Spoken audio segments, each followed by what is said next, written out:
Welcome back, folks, to the Membership Machine Show. This is episode 16.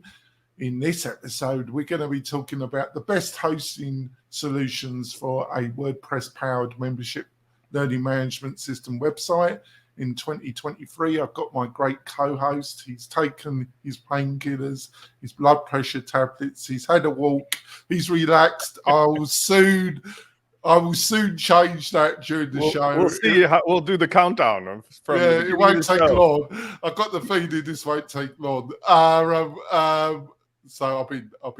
Jonathan's been keeping his New Year's resolution not to take the piss out of me because the Scorpio tail keeps getting him when he does. So I think he's learned to just lay low. I just can't be bothered anymore. So I'm trying to avoid it. Peace and love. Peace and love.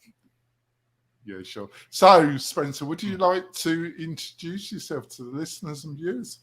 Absolutely. It's Spencer Foreman from spencerforeman.com and WP-Launchify.com. There's no E in Foreman. I've left it off for savings. All right. There we go.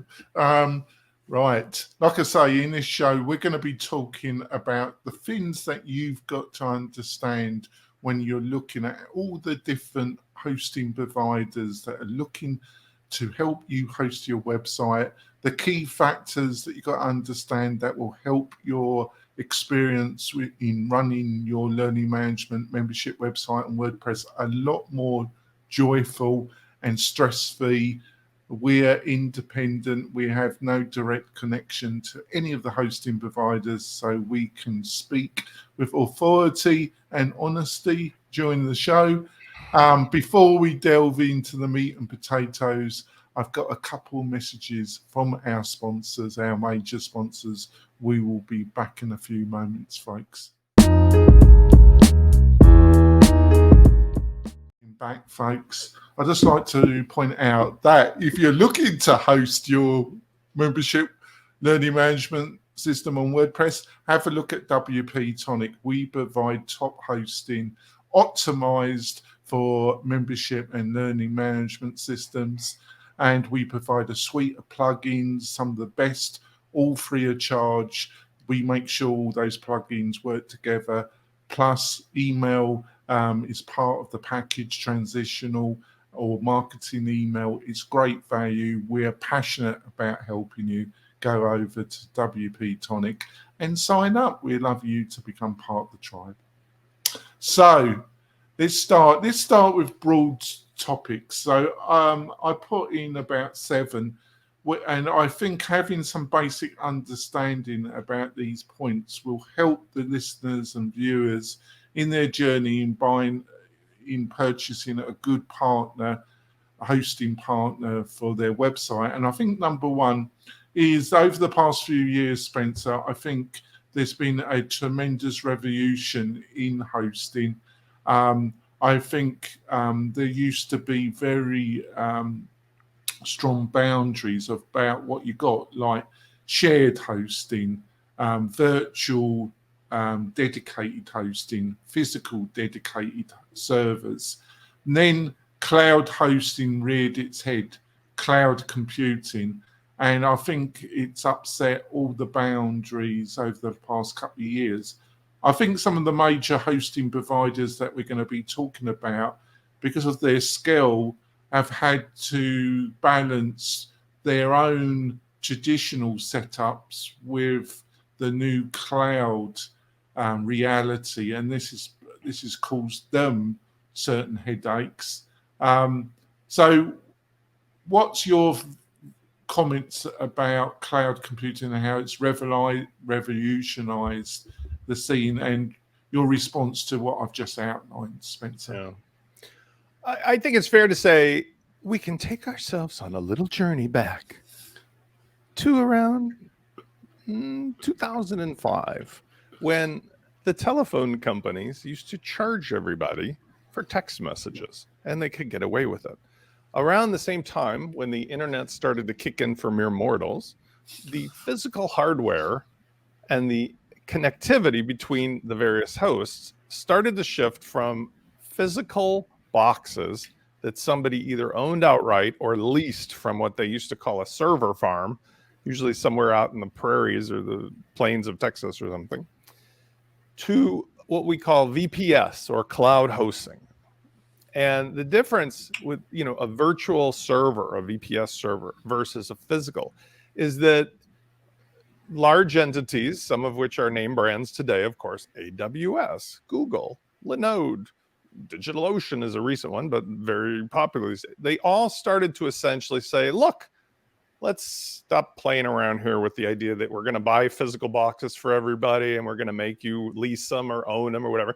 We're just going to basically get our own wholesale infrastructure, which, by the way, they probably all get from one source, like an AWS or something. And we are going to make it easy for you to just essentially have as much or as little capacity as you need. It will expand up and expand down. And there's lots of technology around things like that for launching these little packages. One of the ones that was popular in the day was called Kubernetes. I think that's still fairly popular. But the idea is there's a software way to get virtual machines on demand. That, similar to text messaging, had altered the entire ecosystem, because instead of some company having to make a tangible investment in physical hardware, or you or I having like a little 286 PC under our desk that ran our website. I mean, I was there, folks. That's how it was.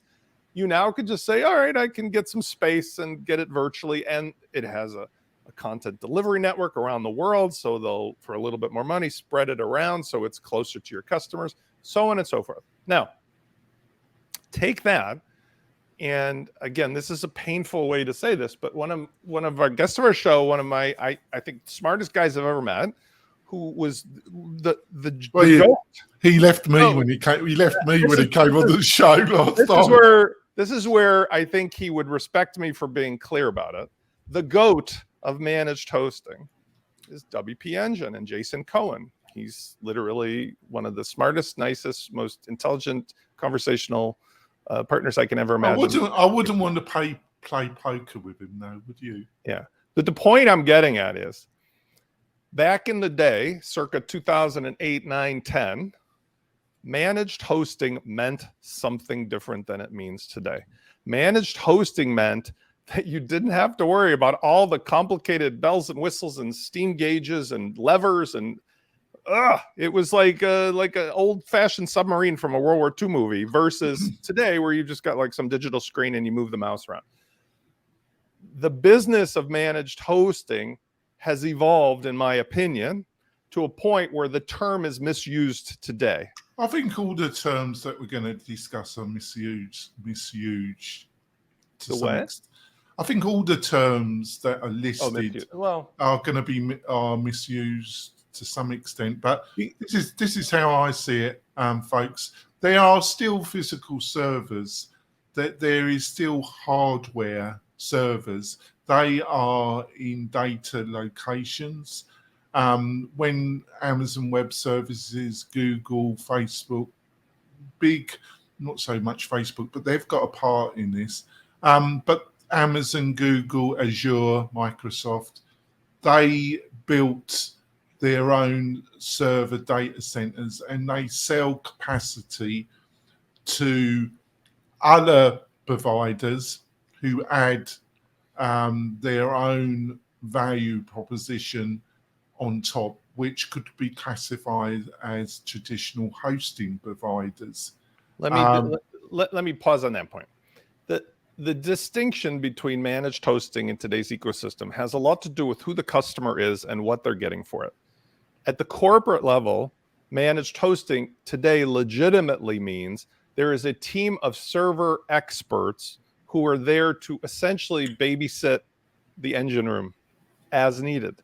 At the consumer level, that's where I find it's difficult, because the consumer level managed hosting was like, we're going to save you all the aggravation and trouble of setting something up that was annoying and difficult.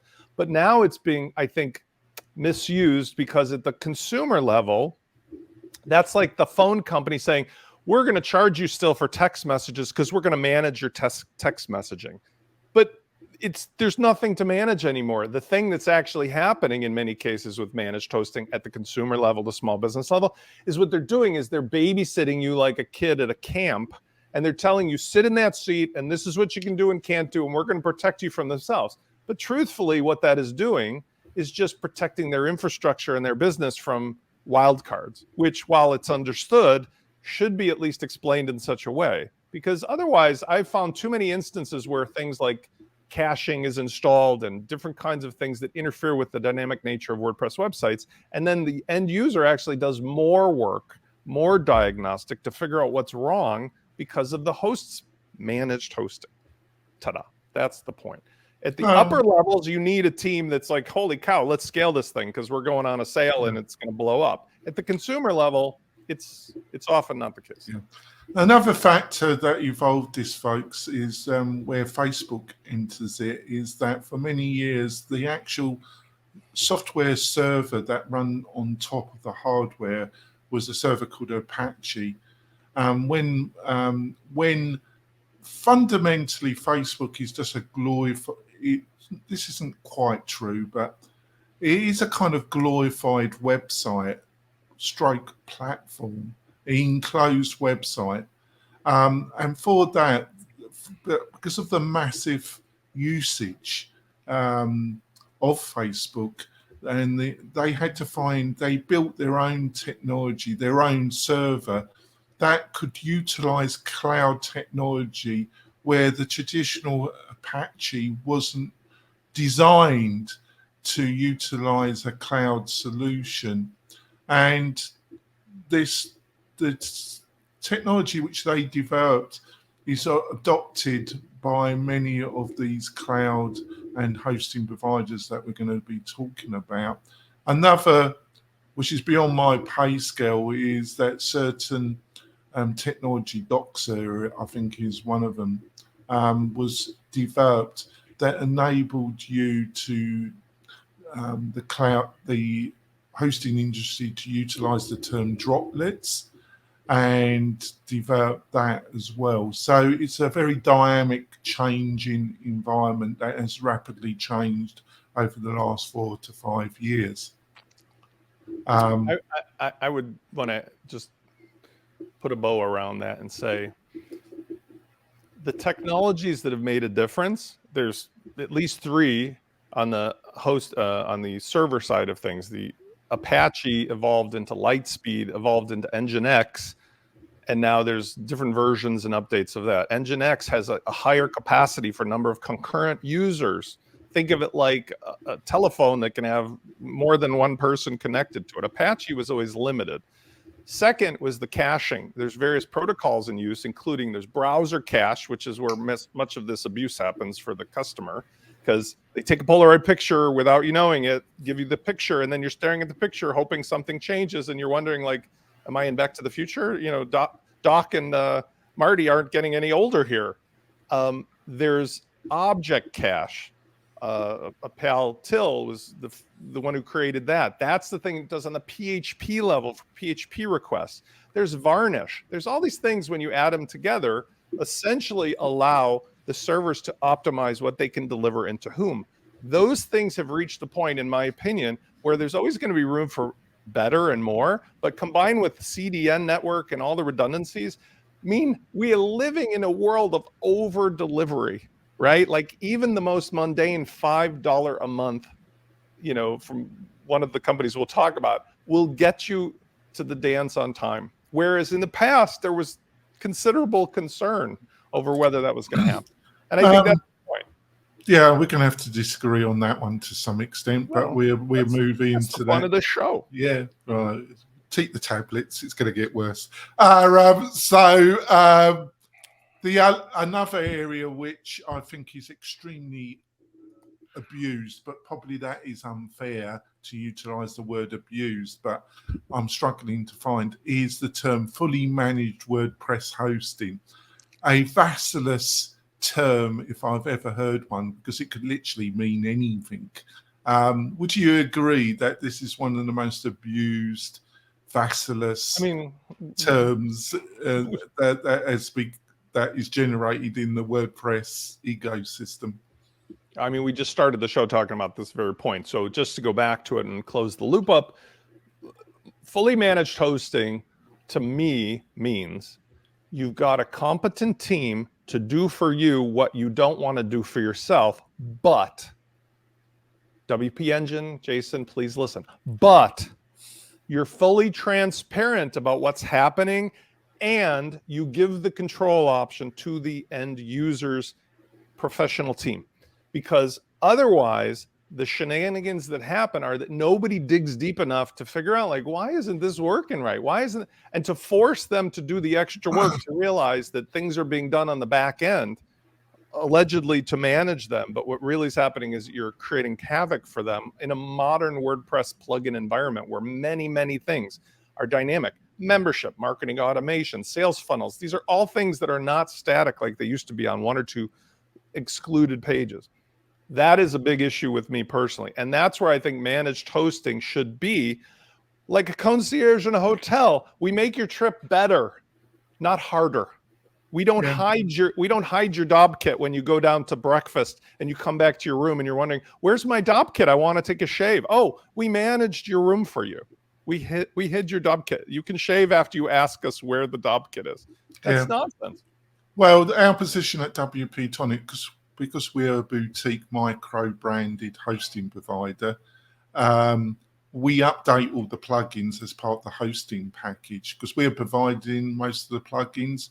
We don't enforce people not to install something else. We ask them to ask us to install it for them and check it over. But we update all the plugins. If they're on, we offer further maintenance package.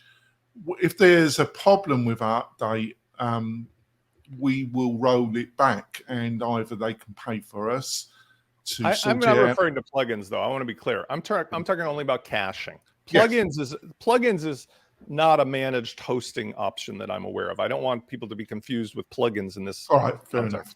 Right, it's just not like none of the hosting companies are saying managed hosting means plugins. What they do say at WP Engine and some of the others though, is they will, and this is actually a good practice, they will restrict updating certain releases, for example, your version of WordPress until it's cooled off. That I actually can get behind. Well, I totally agree with you there. We don't, this idea of allowing WordPress, because they've oscillated from, which I thought was the right thing, security patches, and then allowing automatic updates for that, and then allowing major updates to the core, which I don't agree with. I think that's bonkers, but that's my opinion. So let's go on to something else on the list. I think the other thing, number 3, I think this causes so much confusion and heartache. Caching and hosting. What's your comments about that? Well, I mean, again, let's close the loop because I started on this to begin with, and I just mentioned it.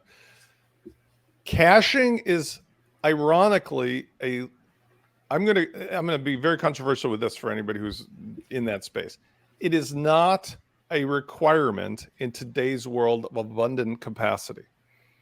If you look at the majority of use cases where somebody is just starting out with a WordPress site with very few users, almost no customers, and their website has dynamic stuff like a membership area and transactional thing, even basic marketing automation, the raw server by itself with object cache and with varnish is enough that it doesn't need to have page caching or browser caching enabled on the side of the client. And if it were enabled, it's our experience professionally, tens of thousands of customers, to simply have it set for people who are logged out get cached, people who are logged in are not cached.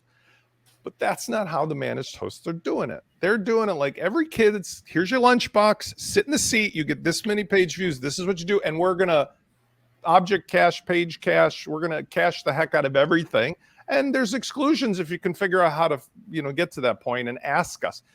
A disturbing part to me, again, with WP Engine, because they're otherwise so brilliant, is they don't even allow you to use the control panel to override the exemptions. You have to ask them in a support ticket, which is just ridiculous to me. Ridiculous. Because you're paying a supreme premium for their service compared to another one of the ones we're going to talk about, like Cloudways. Cloudways is like, do what you want. You're paying for it. I'm like, yeah, exactly. Yeah. The other thing you got to understand, folks, is that I'm not anti-caching. I think some of the advice that Spencer's given is totally correct. not anti, if it's utilized in the right way, especially when it comes to a membership learning management system. If you're dealing with hosting provider that isn't totally transparent, or people that specialize, or a developer that's helping you with this, you're rapidly going to get into a very unpleasant. We had a major client I was dealing with, and they, without telling us, hired some people and they installed some caching plugins and started messing around. And they caused the client an enormous amount of aggro and caused me a certain degree, because it was a client that had been with us for almost 4 years. That was one of my first hosting clients of my company. So, I've always had a good relationship with them. So just be mindful. You just need to know. And it's one of the problems with a lot of these hosting providers. Also, you've got to be set, if you're going to use Cloudflare, you've got to make sure that's not, you've got to reduce, you've got to fully understand who's doing the caching, how it's been set up, because otherwise it's going to rapidly turn into a nightmare. On to the next thing that really is important when it comes to a membership and learning management: bandwidth and concurrents insights, because it's one of the things that people don't really understand. Because if you're getting a website built on really cheap hosting, it can work totally fine until you get until it goes live, and then it rapidly turns into a nightmare. What's your insight about number 4 on our list, Spence? Bandwidth, these are all my opinions, of course. I'm not saying there's a black and white, right and wrong, but I will back this up with, factual data that I rely on. I think bandwidth is a red herring in today's world, because that was a metric that mattered back in the days when people had dial-ups, or when people had to pay for their bandwidth using whatever the service was for connecting to the internet. It's very rare, especially in anybody's normal instance. And even here, where I'm in Chicago and still connected through Xfinity or Verizon, but even they say there's like a bandwidth limit, but it's in the terabytes. I mean, you really got to work hard. So bandwidth is a red herring. I find that any company that is making that a big deal, they're just pulling your leg. The concurrents is a harder one to allocate, because you're never going to really know that until you know it. But that's where I was referencing the difference between the old Apache hosting engine versus then Lightspeed. And I'm going on memory here, but like, as I recall, the early Apache was 25 concurrent connections, and I think Lightspeed doubled it. And then Engine X comes along with things like object caching and other optimization.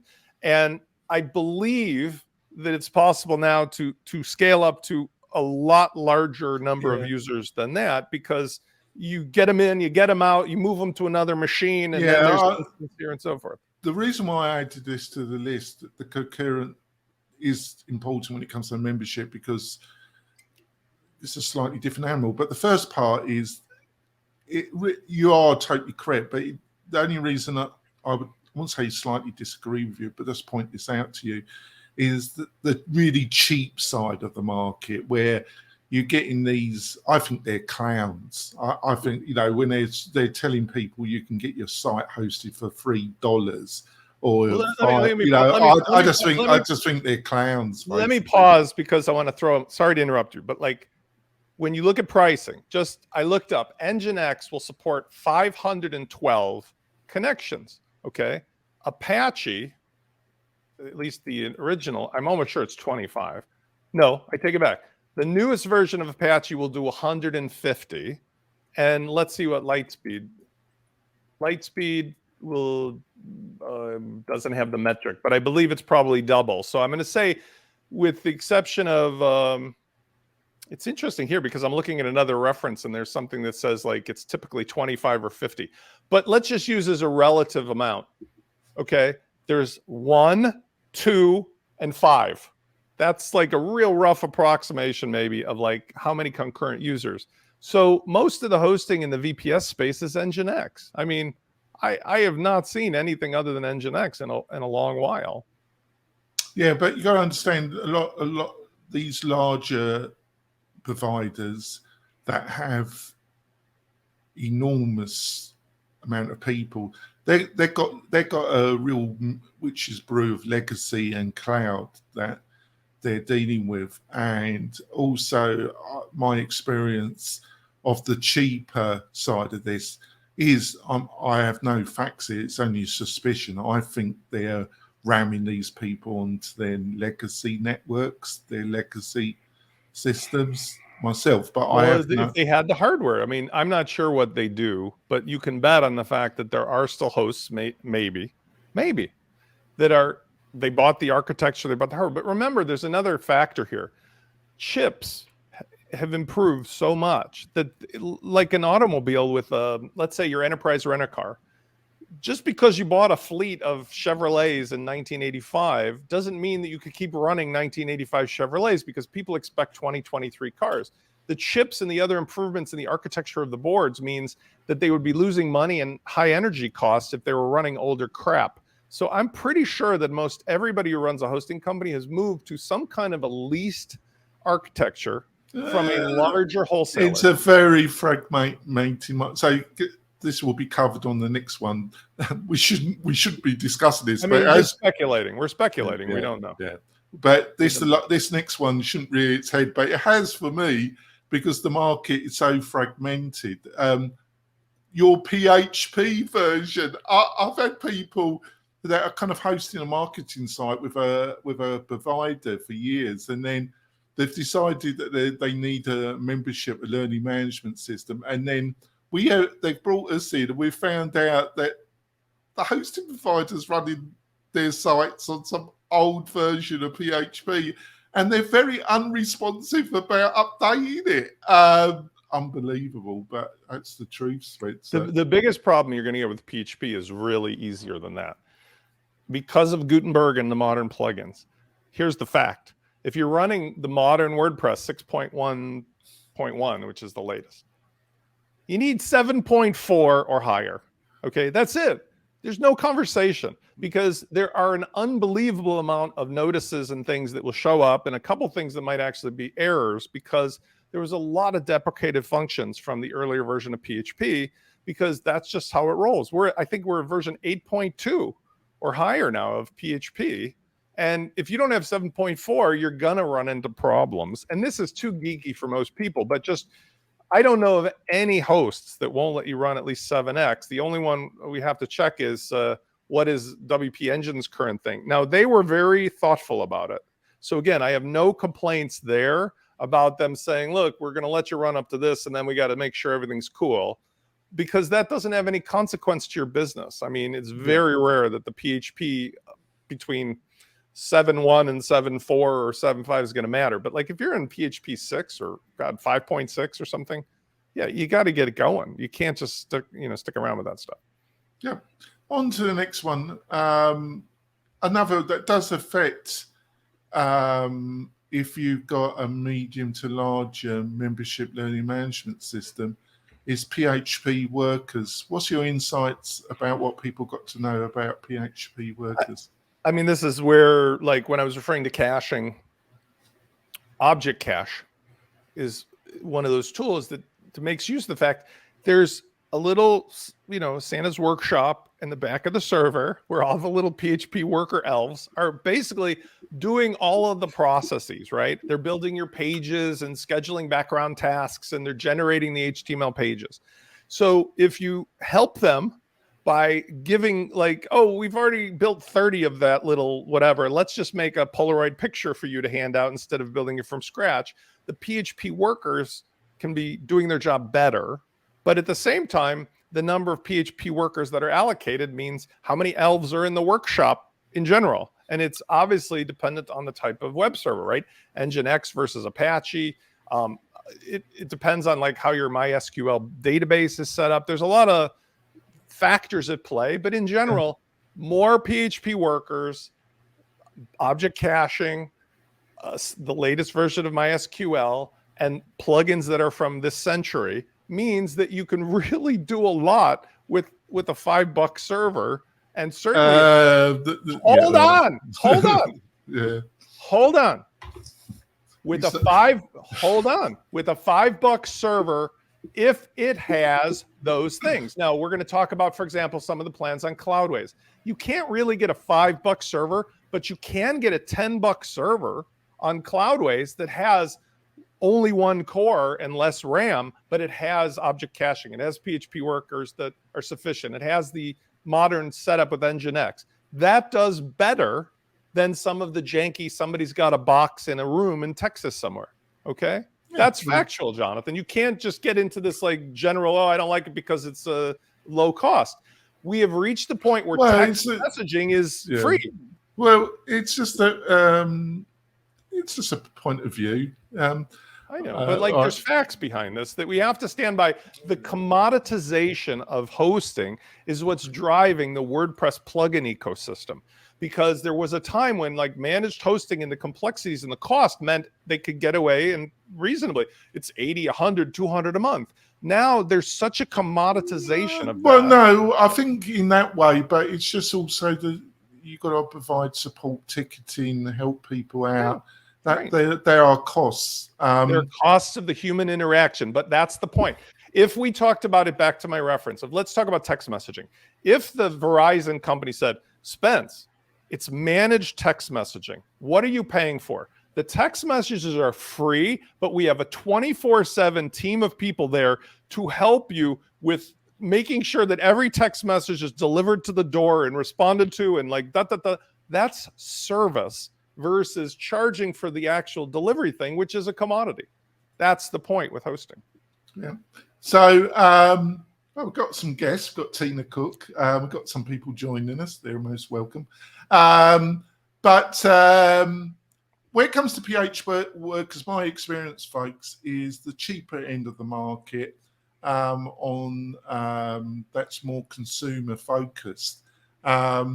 They really cut back on the PHP workers, and if you've got a membership, you've got learning management that starts to get some student interaction, you start getting any kind of traction, it soon goes a bit pear-shaped. And on the cheaper side of it, they just want to upscale you, and it gets a bit brutal pretty rapidly. But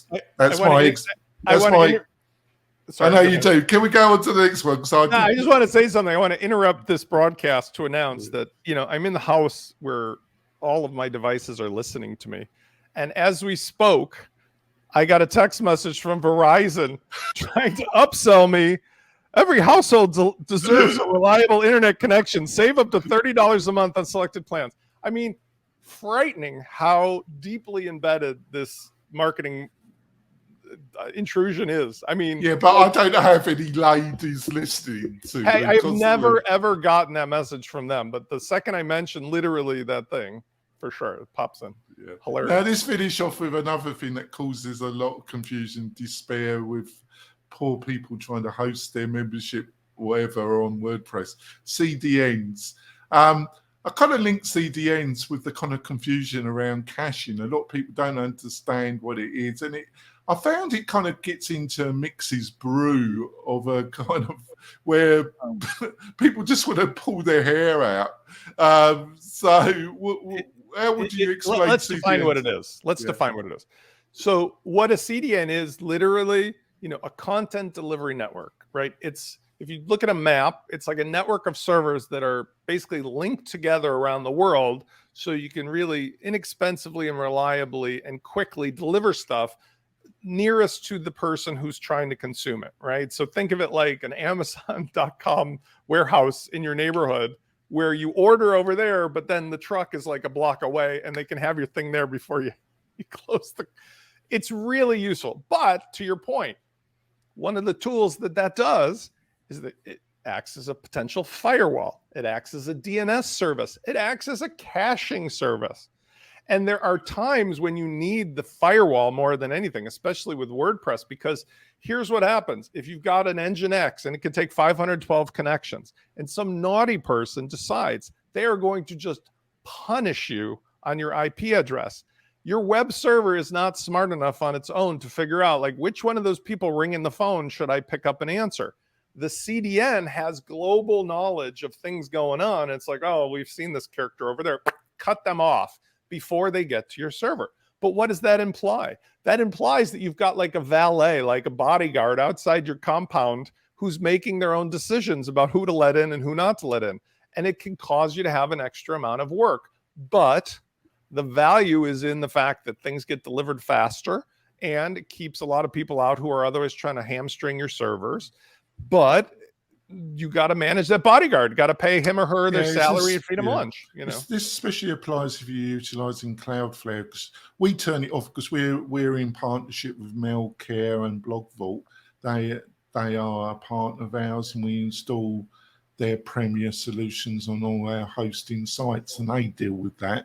But it does cause a lot of confusion. Thanks for that, Spence.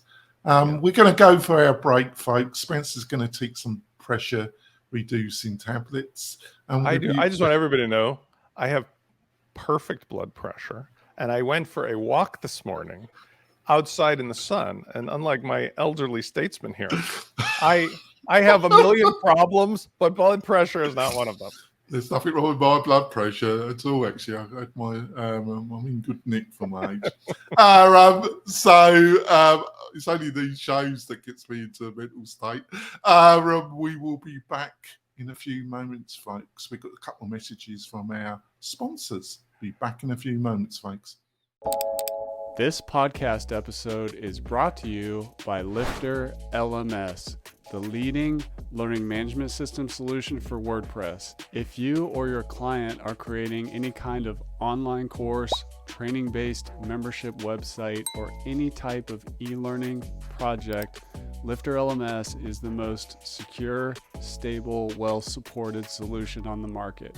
Go to lifterlms.com and save 20% at checkout with coupon code podcast20. That's podcast20. Enjoy the rest of your show. Coming back, just want to point out that we've got a great Facebook group, the Membership Machine Show Facebook group. Please join us there. It's totally free. Me and Spencer are admins. If you've got any questions, we're trying to answer them for you about building a membership learning management system on WordPress. Any other kind of WordPress. We've got a load of developers as part of the group as well. It's a good community. Please join us. It's slowly growing. We're getting some more people join. We need a lot more to join. And like I say, you've got any questions, we will answer those. So do your search on Facebook, the Membership Machine Facebook group, and join us there. So let's go on to some of the actual providers. Not all of them. These were just the ones that I think are some of the leading. This is where I get excommunicated from the world of WordPress, but I'm excommunicated anyway, so I might as well just do the full job, why not? So let's go into it. Let's go into a granddaddy, one of the granddaddies of hosting, Bluehost. What are your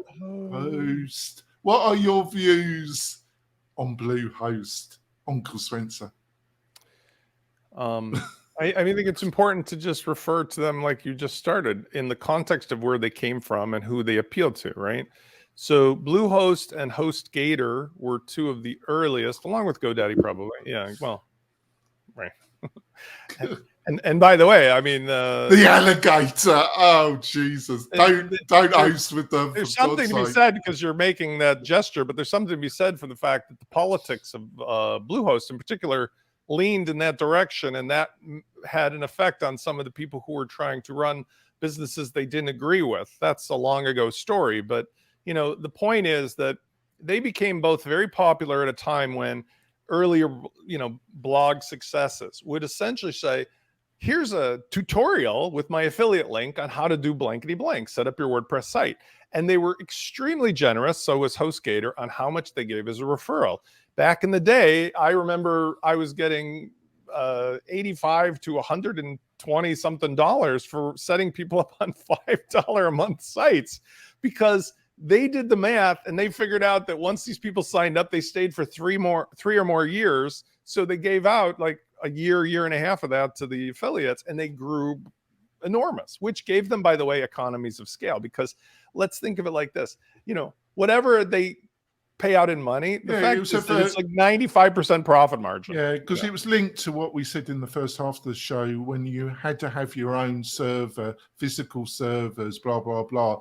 They got economy of scale because they could buy physical servers, have the team, and cram them in. And there was economy of scales in a cloud environment. But I would not recommend anybody to host with these people. I'm sorry. Let's break this down though. Okay, so we'll talk about this if are we doing HostGator as well? Let's see. No, I just couldn't go there. All right, my language would have been very bad. It doesn't matter. Because listen, they got us to the party. They stayed with us. They gave us the keys to drive home and stuff.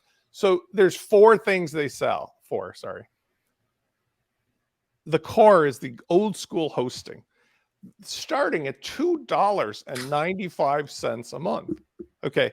Because that's probably where either they've still got those racks of legacy machines that are still running Windows 95 or something, or they've just made the limits on it. And if you read the details, you'll see there's such a limit on what you can do or can't do, that what happens is they don't, like WP Engine, tell you up front you're going to be punished. What happens is you just set something up, and if you try to do more, you realize you're in a shared environment. And so you have like 100 kids all trying to use the drinking fountain at one time. And anybody with kids know how that. Then next, they have VPS. Now that is, technically speaking, not cloud, but it's like their own version of the cloud, right? It's not like maybe the big super daddy, but that's priced. I think it's all a load of bullshit. But that's priced more in line with what we talked about. So from $20 to $59 a month. Then you've got dedicated, which again, really rare to think how anybody would do that today. But if you have a business, maybe that you're really concerned about some kind of security or something, they're going to give you a box that's yours. Or if it's not a box, it's like an environment that's a Kubernetes or something that's just yours. It's a dedicated droplet, probably, isn't it? Well, whatever. And then finally, this is the one that's an interesting one because it's a marketing tool.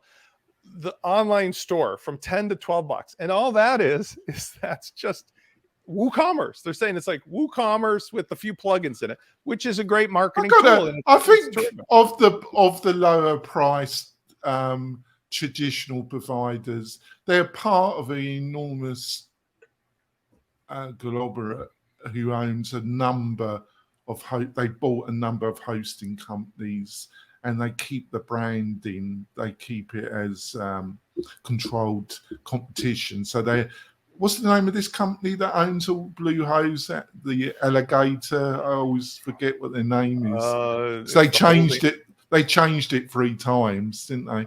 There's a holding company that owns all this stuff, and that's one of the reasons I don't remember it either. But no, because they keep changing their name for understandable reasons. They're based in Orem, Utah. Yeah, and I'm looking to see with the family, but like they keep a low profile. I don't even care because it's besides the point. Because the bottom line is they own a lot of web stuff. They do a good job for what it is they're selling if you're clear on what it is that you're getting. And the one last thing I would want to say in this regard is I had a very nice relationship with another company, not on our list, but let's say Hostinger. Now, Hostinger is European based. They have by their own accounting, like 1.2 million WordPress users. But their big thing is selling essentially $3 to $5 a month WordPress site hosting. Now, is that bad? No.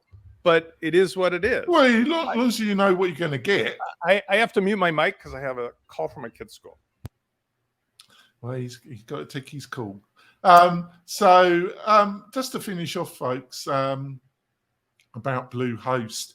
Not a bad company. I've been a bit disparaging with them. But as long as you know what you're getting involved with and you understand what the type of company they are, you're not going to be disappointed. But it's just that when it comes to membership learning management systems, I don't think they are really a provider that you should be looking at. So hopefully he's come back. Sorry, that's when No. you work at home and you have kids at school. Yes, I understand. So let's go on to the next one, WP Engine, which is in some ways the total opposite of Bluehost in some ways. What would you say are the strengths and weaknesses of WP Engine, Uncle Spencer? Well, it's got it's the GOAT. It is the GOAT of managed hosting of. I thought I was the goat. I'm the donkey. Yeah, I'm the donkey. They're an enormous business, very, very qualified in every respect. Great team. There's nothing that one can say other than the point I made earlier that would be, not to use them. Most all of my corporate clients are at WP Engine at the beginning of it. And then sometimes we have to move them away. My complaint, which again, I brought this up directly because I'm having nice interaction with Jason directly, is why do you force this caching on people? That's really the essence of my only complaint. If they didn't force the caching, I would be fine. And maybe he'll change his mind or they'll change their mind or whatever. But it's beyond our capacity to affect them because... Well, because basically the cost base isn't as cheap as you think it is. That's why. It's just, listen, you and I are on the outside looking in.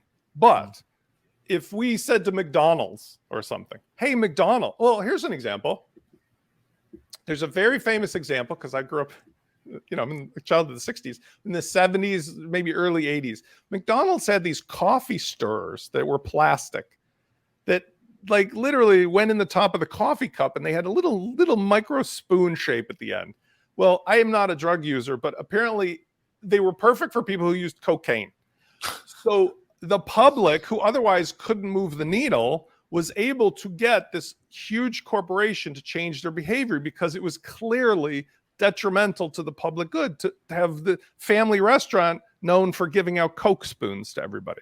And I'm saying I may not get Jason or anybody else on the team, Heather or whomever, to make a choice, but please, if you're listening to the show and all the other publications I've made, please give an option to your customers to at least exclude pages on their own and at least know upfront that you're doing this instead of having to find it buried in the thing. And then I have absolutely nothing but praise for them.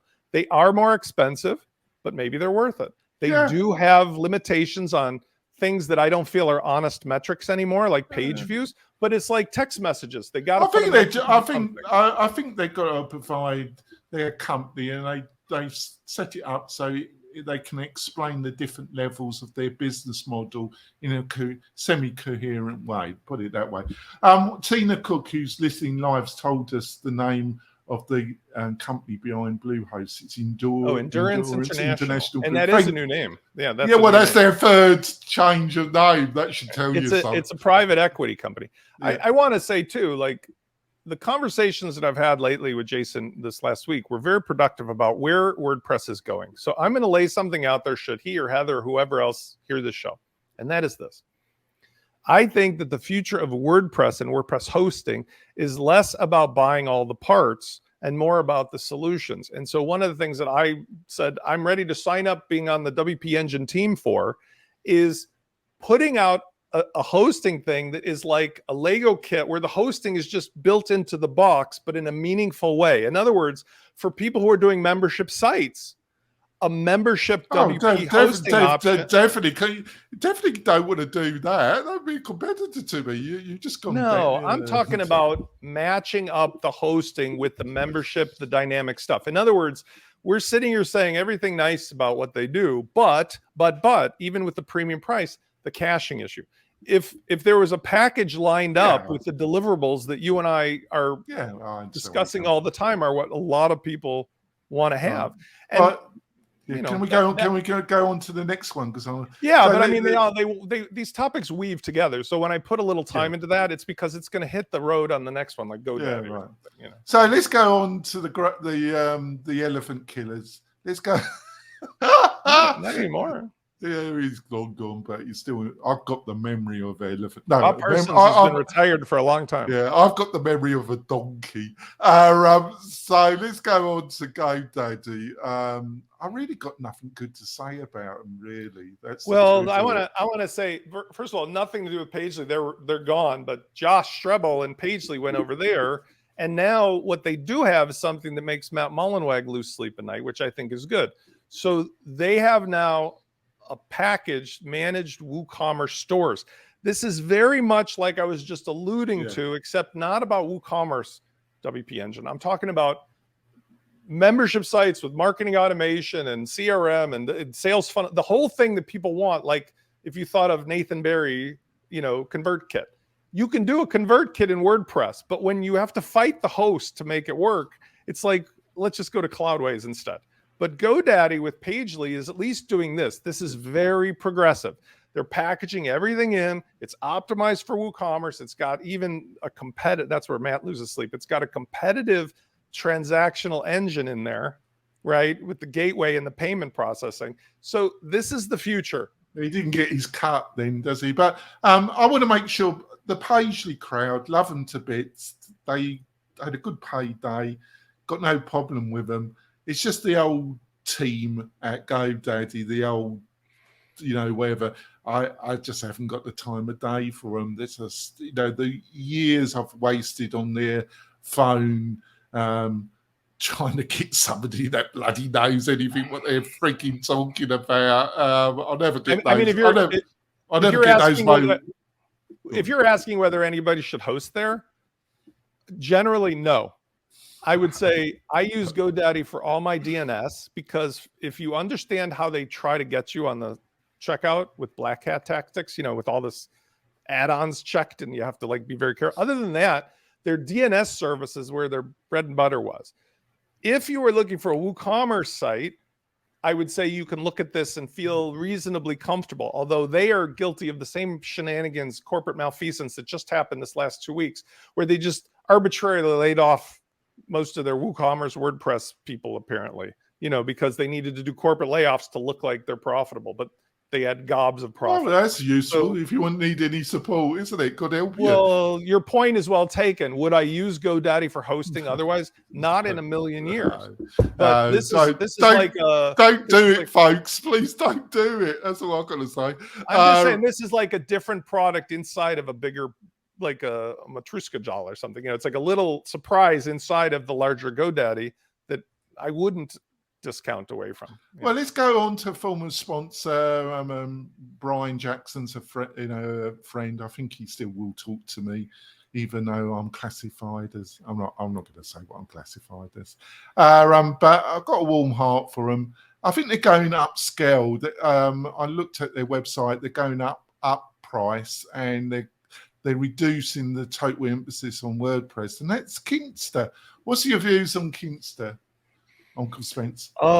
When I posted an article last year in Master WP about this caching issue, one of the Kinsta, I think it was the Kinsta founder, and forgive me, I don't remember his name, but he might have been the chief engineer.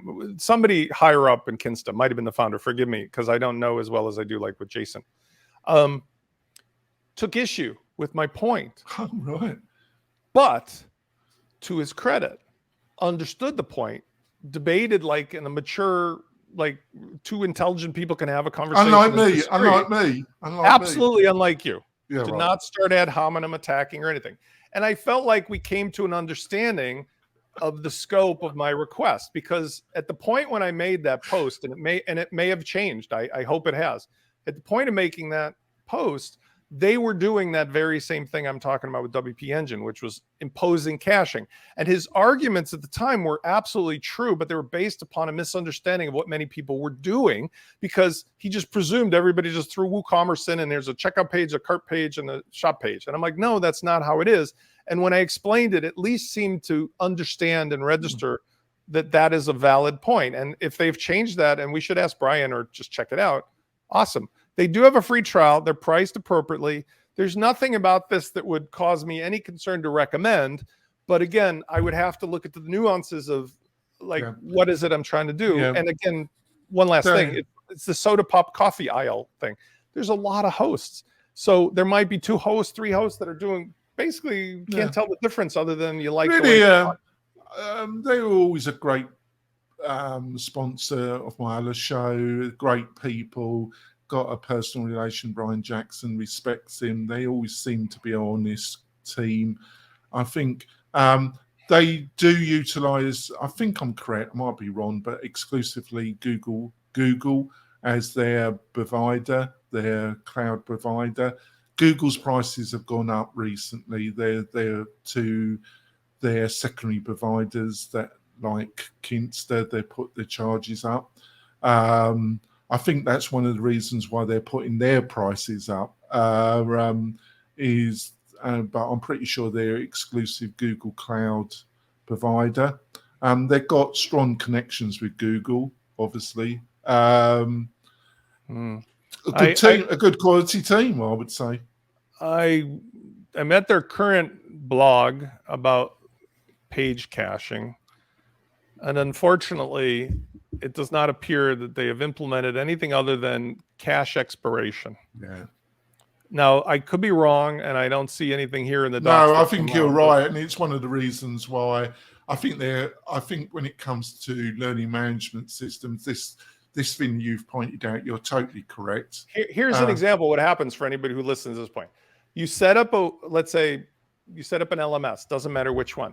Somebody's got to enroll, progress, complete a lesson, move to the next thing. Along the way, in a modern site, they're going to get a tag in their CRM also through WP Fusion or Fluent CRM or something. Now, caching on the page is enabled. What happens is, since those pages for enrollment and starting the lesson and then clicking the button that says you're done, since those are cached by default for an hour, 2 hours, 3 hours, they click the button and nothing else happens. They're still like Marty and Doc looking at the picture waiting for the DeLorean to show up, because the caching is just showing them what happened. The reason why I'm a bit iffy about all this, because I'm part of the Lifter LMS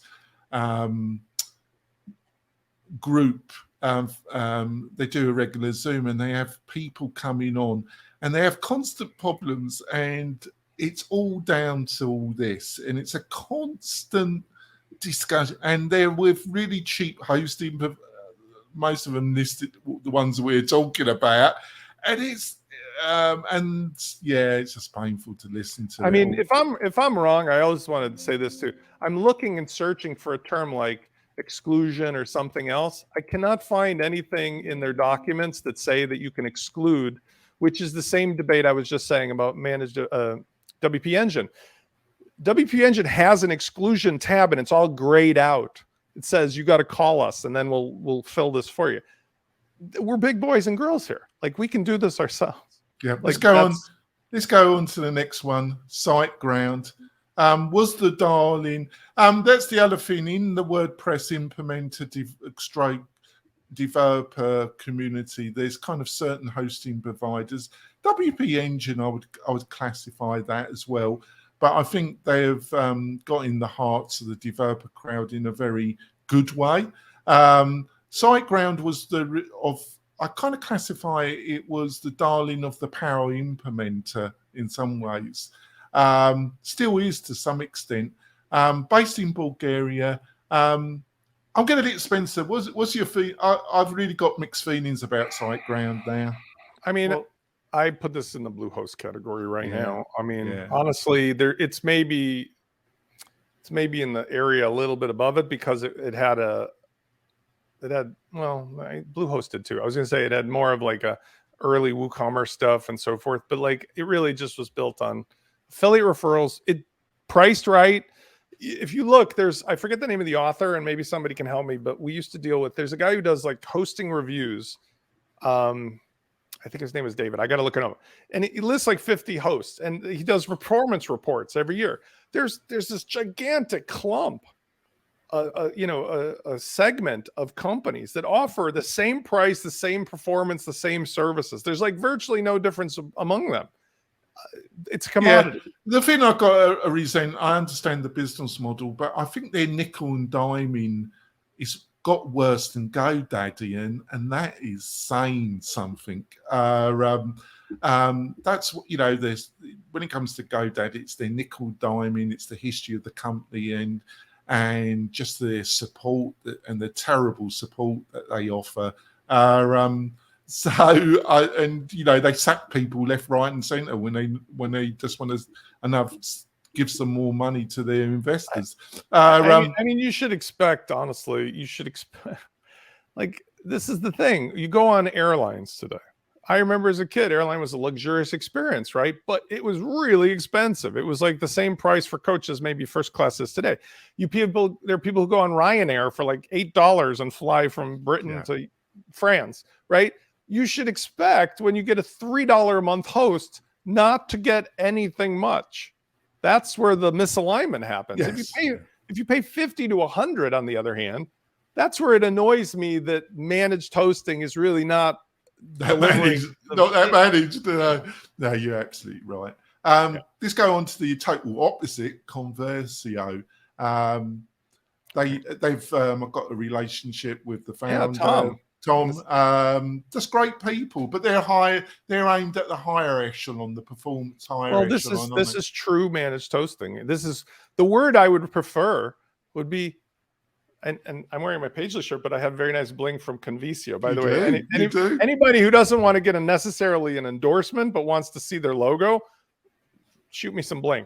Anyway, Tom and his team, give me carrots, being on the donkey. They're offering what I would like to say is the true match between what managed hosting really is. Concierge hosting. Yes, in other words, you're in a relationship with a reasonably small to mid-sized company versus a gigantic, but their focus is on the things that are necessary if you're a small business and you're trying to grow and you're concerned, like, how do I set all this crap up? And the level of support and personal service you get is commensurate with that. So it's like having a valet. And I realize that scaling that out to a larger company is the goal of anybody. But right now, some companies do better when they're not too big. And I have nothing but good things to say about Convisio. The pricing is proportionally value, because look, it's $50, 300, or 1,000. You know what I love about that? It's so freaking obvious what you're getting there. You're getting at $50 a month, like a solid start. You're getting at 300. This is a business thing. This is going to run your business, and we got you covered. And then if you grow, it's 1,000. But then ask yourself the question: can I honestly think I'm going to run a real popular business with online traffic and not spend 300 a month or 1,000 a month? That, like, it makes you more money, but you don't.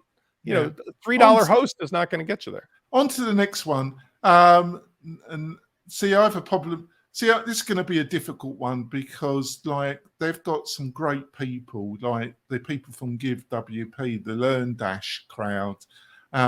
They've got some really fantastic people working for them. But this is formally that's a different part of the company, though. Yeah, well, this is the problem. But Liquid Web. The hosting, it's a Liquid Web brand. The hosting is Nexus. I can't follow all these names that they've got. I can't follow it all, Spencer. I'm a donkey. I just can't. No, but just to make it simple for people, okay? There's a holding company, the larger parent company, right? Liquid Web.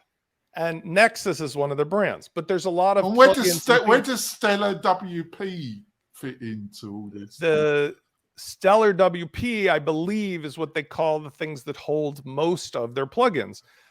So LearnDash and Cadence Blocks, Give WP, all these things I think are under the Stellar WP. Right. Nexus, I think, is the holding company that has something. We could have a whole episode explaining their internal structure, couldn't we?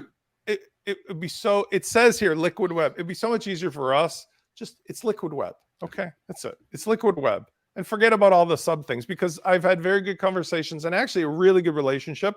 And my own launch flows, the people that work for them understand which part. My own launch flows. I've decided to just use Cadence as the base thing, and certainly LearnDash is one of the LMSs that we think is.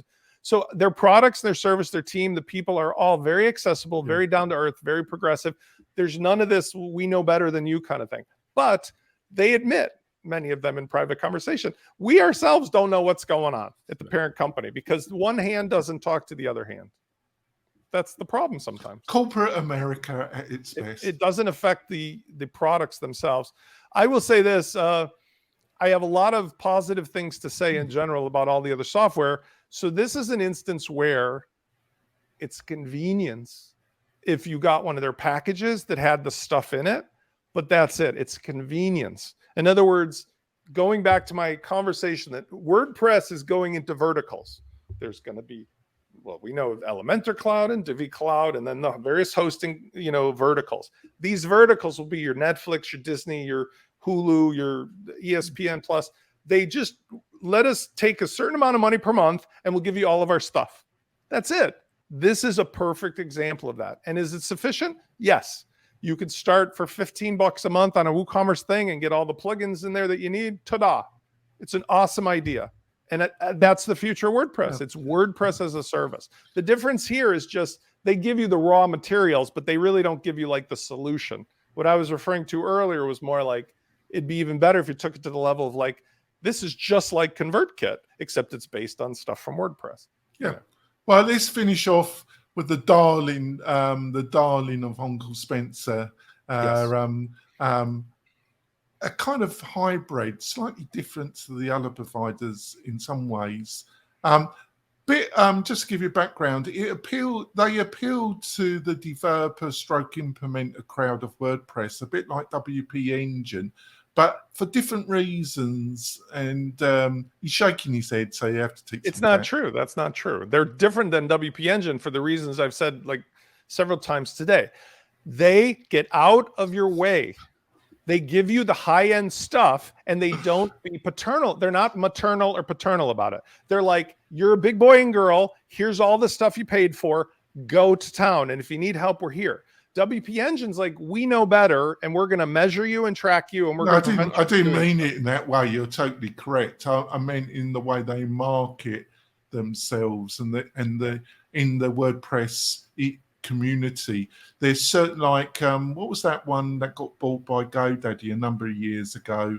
That was the darling of the WordPress implementer developer. I forgot its name, but they got bought by GoDaddy and died a death.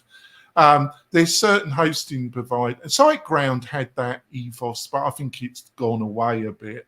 Where they just appeal, all the influencers in WordPress kind of push certain hosting providers, and that's what I meant by it, Uncle Spencer. I apologize if that's what you meant, but at the same time, this is like, honestly, there's two camps here. Well, let's break. We're going to do a summary at the end, but like right now on this one, Cloudways, why I'm so pro Cloudways. I'm pro Convisio too, but like there's 3, maybe 4 levels. Let's just say 3. First of all, there's the ones that are just inexpensive, basic hosting using whatever the technology, but you're going about it like Ryanair for an airline flight. Like price is the only thing that matters. And I realize hopefully when I get it, I'm going to have a lot of trouble. Second, the mid-level, which is more than that, like a SiteGround or whatever, but it's not really true managed hosting. And there's nobody trying to pretend that it is managed hosting. Then there's the true managed hosting, and you're paying a reasonable amount. Now, Cloudways is not expensive. It's reasonable for what you get. But are they going to treat you like a child or an adult when it comes to the things that you need to have happen? Cloudways gives you the tools at a great price, and it's a large company. They may not treat their employees well as of yesterday when they just laid off a bunch of people for no reason, but the service uses 5... Do you think they just got? You think they just got an email, or did they actually get a fight? I'm just saying, like, there's 5 services that they offer. They're like a transparent layer in between, so you get the WYSIWYG and the support. Convisio is true concierge valet managed hosting. WP Engine uses the term that I don't agree with unless or until they take off the caching. Because if they would just take off the caching and make it like, here, you can... Yeah, I see where you're coming from. Yeah. But they're in that category of like real money for real stuff for real businesses. So those 3 tiers kind of cover where these things break out. But what I love with Cloudways, though, is you just jump right into a DigitalOcean or a Vulture, like the middle plan, and you're good to go. What do you think's going to happen? They were purchased by DigitalOcean recently. It's a You while know, ago. Last no. year. Well, time goes. That was recent. He was just I mean, before the new year, wasn't it? A day goes by in 2 yeah, seconds. So, yeah, but sure. what do you know? You've been in business. I'm in business. You understand the reality. Digital, Cloudflare, DigitalOcean was one of their providers. Now they're owned by DigitalOcean. I think it's inevitable that in the near future that the other hosting providers that they offer are going to disappear and they're just going to offer DigitalOcean. No, you don't think so? No, because I can't speak for them, but the founders, this is their second or third success. There's some guys from overseas that are just really brilliant at building these big companies, right? So they went from one success to the next success. They do everything right, and they have access to the people power overseas to make this happen, right? So their teams are not necessarily based here in the US. Well, they're based in Pakistan mostly, aren't they? Okay, I'm not sure where they're at, but the point is, without saying specifically, because I think they're a little bit virtual. Yeah, well, that's a generality. WP Engine is based in Austin, Texas. Okay, they're not, at least for their home office. And Convisio Tom is based in the United States, and so forth. So the point I'm making is they've done the right thing, but it looks to me, and I've been watching on Crunchbase and other things, it looks to me that they're prepping for an IPO. That's what I'm going to guess. Yeah. I think that the founders taking money off the table, they're cleaning up shop. I thought they were. If I've lost the plot, I thought the whole thing had just been bought by DigitalOcean.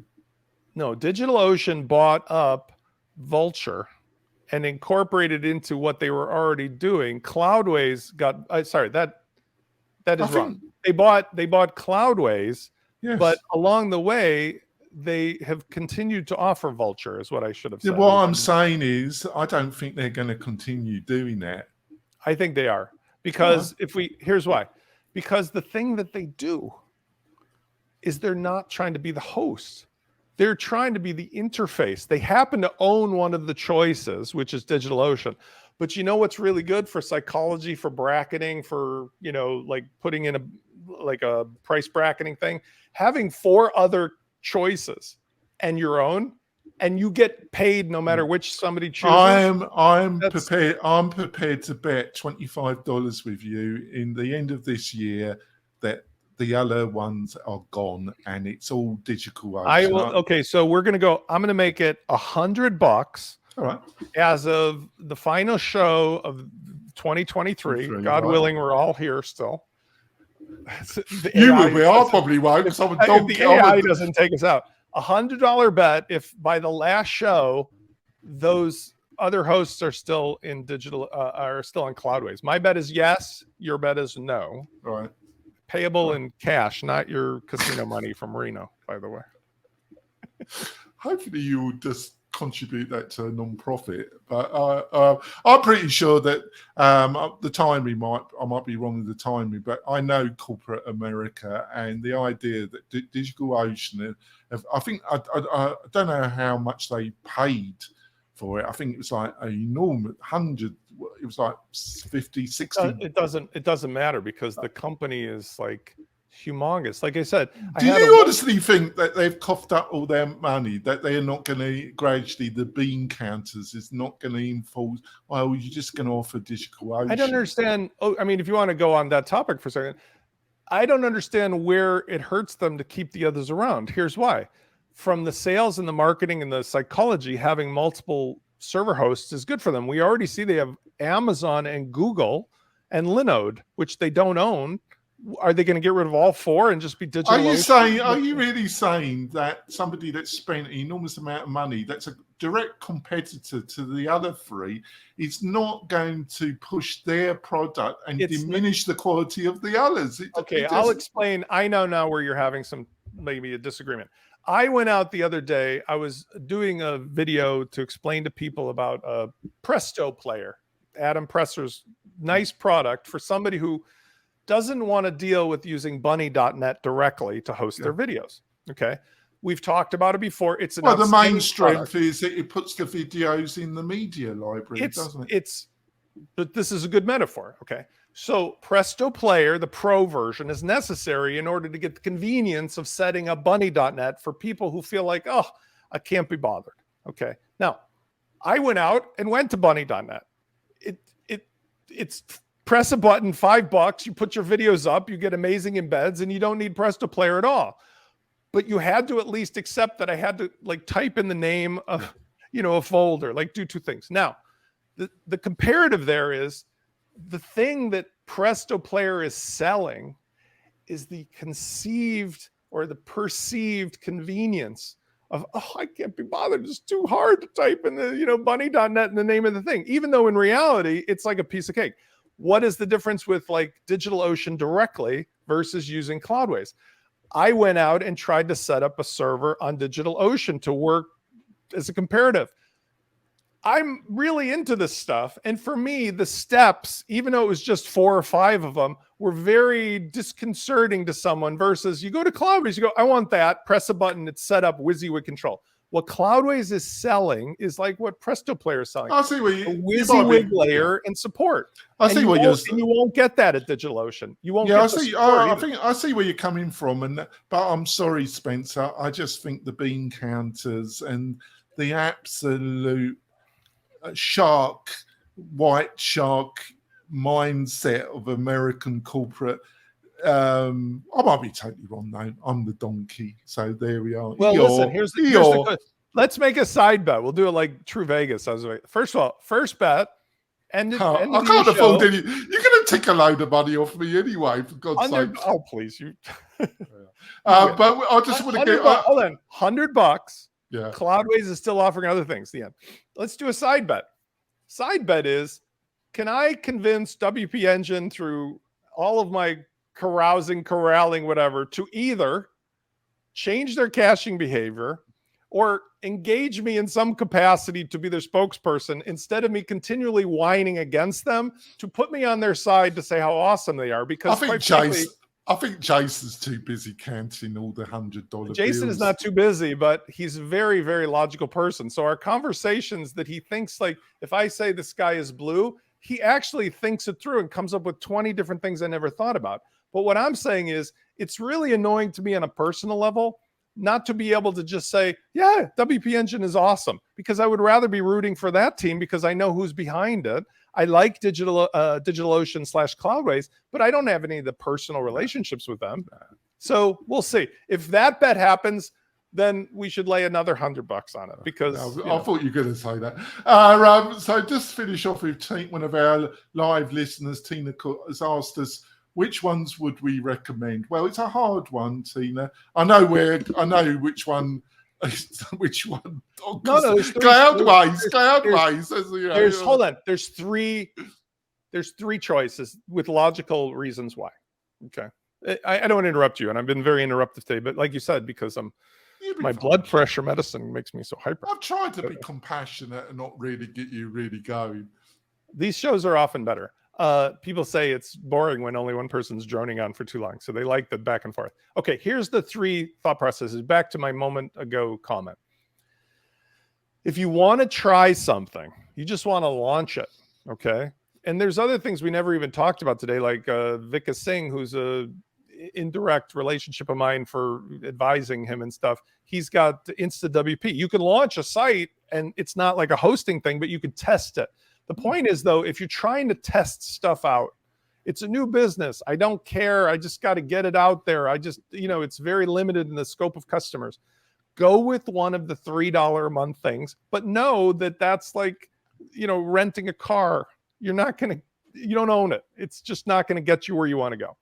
Second, if you're really, really, really on a budget, I'm going to actually say better that you go to Cloudways or one of the middle tier things on the lower end. I'd rather see somebody start out on the Cloudways using, let's say, DigitalOcean or Vultr for the $10 a month plan. I'd rather see you there. Why? Because it will get you what you need with all the back-end tools. And then if you need to scale it up, you just press a button, boom, you move it up to the $50 a month, right? You don't have to migrate or anything. That would be better than a SiteGround or a Bluehost or one of the other ones that, like, the relationship is not going to get what you want. And then if you really have a business, you have a business, you have 3 types of choices. You have a concierge valet relationship with Convisio and Tom and his team, which I would recommend highly. Hold on, because they are going to interact with you personally. Okay. If you are otherwise not needing that level of concierge, and that would include like if you're working with us or something yourself, I'm saying Cloudways right now is my default choice because WP Engine does not seemingly I would agree release with you if they're working with people like yourselves. Obviously, you have left out the most premier solution. I'm going to be totally self-serving and arsehole-ish, but you've left out the most premier solution, which is WP-Tonic, obviously. No, but I'm not talking about that, or I'm not talking about my stuff because that's a different conversation. And just to clarify, you and I both in the business for various reasons where like we have customers who come to us. They're like, I want the relationship with you guys because of all the other things I need about setting up and the membership and the business. We're really talking here for hosting about people that are mechanics. Let's be honest, because my advice to people is they shouldn't be dealing with getting their own hosting. They should go to somebody like us that they have a concierge relationship with. And that's where, unfortunately, but truthfully, if you go through us for our various expertise, you don't have to think about hosting. It's like buying a Lego kit. You don't have to worry about what pieces. So to finish off, Tina, I think Cloudways is a great offering if you're confident and happy with that, Tina. Obviously, Uncle Spencer is. You've got to make that judgment call, Tina. If you've got a client that's got a reasonable, but the site is really quite important to them in revenue, I would look at Conversio. That if not, then if you're looking at a slightly, for some reason Conversio is too much, blah blah blah, then I would look at either Kinster or WP Engine. But I can't recommend Kinster when it comes to membership learning management systems, or to some degree WP Engine, for the factors that Uncle Spencer so clearly. What would your position be with WP Engine and Kinster when it comes to WooCommerce? The same problem applies. So with WooCommerce, I've had conversations with them directly, usually because their clients are suffering. We talked about the other show. I think we had 10 sales funnel plugins, one of which is my own launch flows. All of them allow you to have custom checkout and thank you pages. Guess what happens on WP Engine? If you have your checkout in anything other than /checkout, it doesn't recognize it as an exclusion. If you have a custom thank you page, it doesn't recognize it. If you have an LMS and that's the problem. The problem is they exclude by default the WooCommerce default pages, and they go, yeah, that's fine. And here's why. Because they're smart as hell, and they know that the squeaky wheels will get the grease. So the business model, by necessity, in my analysis, entails let's wait till somebody complains, and then we'll take care of it for them, just like kids on a school bus. And that's, to me, something that was necessary in 2008 to 10 when I first heard from Jason that he was doing this, and I talked about it, and I was doing a thing called Lab Secrets way back in the day. But the point was, it's not 2010 anymore. It's 2023. And it's insulting, I think, in many ways to the intelligence of smart consumers to think that like that's better for them. And it's such a small ask. So again, I'm putting the billboard out, my shingle out saying, hey, WP Engine, I'm available to talk about it. But if you don't want to deal with me, at least treat the customers with the level of respect, because I'm going to continue to say that's not working for me. And it's not working for anybody. Even like, I'm not going to put words in his mouth, but the founder of WP Fusion publicly posted about what an aggravation WP Engine causes for anybody doing marketing automation. And he would never say a bad thing about any service or company unless it was really true. Yeah. So listen up, guys. Come on. Right. So, Tina, it depends. That's the horrible answer, Tina. It just depends. But hopefully it's been a great show. I think we've tried to give honest feedback. I haven't upset Uncle Spencer too much. He seems quite calm, relaxed. I haven't rattled you up too much. You know what's on my mind as of late, because I've been actually using it. And it's not something like that we should be talking about in this show per se, but it's worth just capping this off. We're at a real transitional moment this week with the AI because of what Bing has released and with all the other stuff. But the thing that's been fascinating to me is how it's really affected my workflow, but also it's shaking the snow globe of all of these things we were talking about in the context of, let's say, SEO, content production, video production. All these things are now dynamically changed, and especially SEO, which there's, again, the company that we talk about that's doing all this black hat stuff. Well, now with the AI, there's ways to countermand it, because the new system of delivering the results is not the Google, list out stuff. I predict that that's going to work its way into this whole conversation about hosting. Why? Because those tools are all the like bells and whistles that when you want to stack up your offering and say it's $15 a month, it's going to be AI this and AI that and AI the other, and AI setup and what kind of thing, and it will just do it for you. And all these conversations we're having right now, to some extent, they just go away. Yeah, I do think you're right. We're going to round it up. We will be back next week with hopefully more advice, more insight about how to build a great membership learning management system on WordPress, so you can get the success for yourself and for your family. We'll be back next week, folks. Bye.